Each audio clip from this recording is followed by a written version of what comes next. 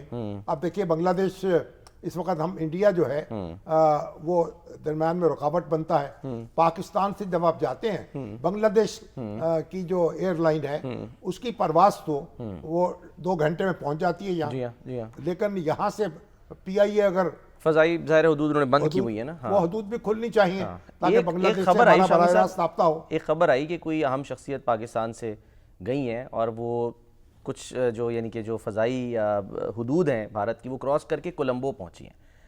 نہیں وہ تو کولمبو جائیں گے نا، تو کولمبو تو جانا آپ کو حدود کراس نہیں کرنے پڑتے، وہ بھی لمبے روٹ سے جانا پڑتا ہے، اور کولمبو سے بھی آپ کو بڑا وقت لگتا ہے۔ محسن اپنا ہمارے گئے محسن نقوی صاحب گئے ہیں، ہاں جی، تو پھر مگر وہ اس سے اوپر سے نہیں اڑے انڈیا سے، اچھا، ہاں وہ بھی، لیکن وہ کہہ رہے ہیں کہ وہ آتا اسی کے اندر ہی ہے، یعنی کہ جو فضائی حدود ہے کہ اب اگر انڈیا اور پاکستان جو ہیں وہ ان کے درمیان بھی تھوڑا بہتر تعلقات ہوں اور ایک دوسرے کی جو فضائی حدود ہیں وہ استعمال کر سکیں، بالکل، تو ہمارا بھی رابطہ جو ہے وہ یعنی قربت کا ہو جائے بنگلہ دیش سے۔ بنگلہ دیش ایئر لائن تو آ سکے گی یہاں براہ راست، لیکن پی آئی اے اس طرح براہ راست نہیں جا سکے گی۔ شامی سے ایک سوال ظاہر ہے جو سب کے ذہنوں میں، ایک تو یہ کہ وہ جو ریفرینڈم ہوا اسی انتخاب میں 67% جو ہیں لوگوں نے آئینی اصلاحات کے حق میں، ہاں جی، یعنی کہ جو اقدامات کیے عبوری حکومت نے ڈاکٹر محمد یونس کی، اگر 2 دفعہ وزیر اعظم بن سکے گا ایک شخص، تیسری دفعہ نہ بن سکے، ایک یہ اصلاح کی گئی ہے، دوسرا کچھ ان کے ریفارمز ہیں، اس کی وہ کانسٹیٹیوشنل اپنے اس کے اندر کرنا چاہتے ہیں تاکہ پھر کوئی حکومت جو ہے وہ حسین واجد نہ بن سکے کوئی وزیر اعظم، اچھا، اور اس طرح جبر اور ظلم نہ کر سکے. اب تو دیکھیے نا کتنے لوگ غائب ہو گئے، ہزاروں کی تعداد میں جبری گمشدگیاں ہو گئیں، لوگ جیلوں میں مارے گئے، پھانسیاں دی گئیں، سڑکوں پہ قتل کر دیے گئے. تو ایک طوفان بدتمیزی ہے جو برپا کیا گیا، اور آج الحمدللہ ایک مسئلہ صاف ہوا ہے اور بنگلہ دیش کے عوام بھی خوش ہیں، پاکستان کے لوگ بھی خوش ہیں. جین زی کو شامی صاحب جو ان کی جماعتی ظاہر ہے لوگ یہ کہہ رہے ہیں کہ انقلاب لائے اس کی وجہ سے یہ انتخاب ہوا لیکن نشستیں ان کو صرف 6 ملی، یہ اس سے کیا پیغام ہے؟ ان کو کافی ملے ہیں، مگر اس طرح نوجوان جو ہیں ظاہر ہے کہ سیاسی جماعتیں جو ہیں وہ بنتی ہیں. ایک سیاسی جماعتیں جو پرانی موجود تھیں انہوں نے، اور یہ جو جماعت اسلامی ہے اس میں نوجوان ہیں بہت بڑی تعداد میں شامل ہے. یہاں تو جو نوجوان نسل جو ہے وہ اپنی توقعات وابستہ کیے ہوئے ہے جماعت اسلامی سے.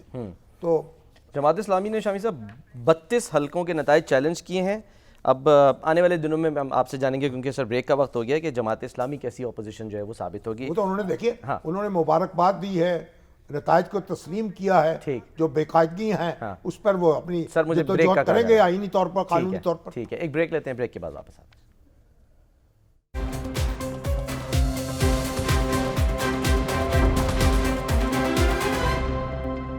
پروگرام کا وقت ختم ہوتا ہے، ناظرین اپنا خیال رکھیے، اللہ حافظ.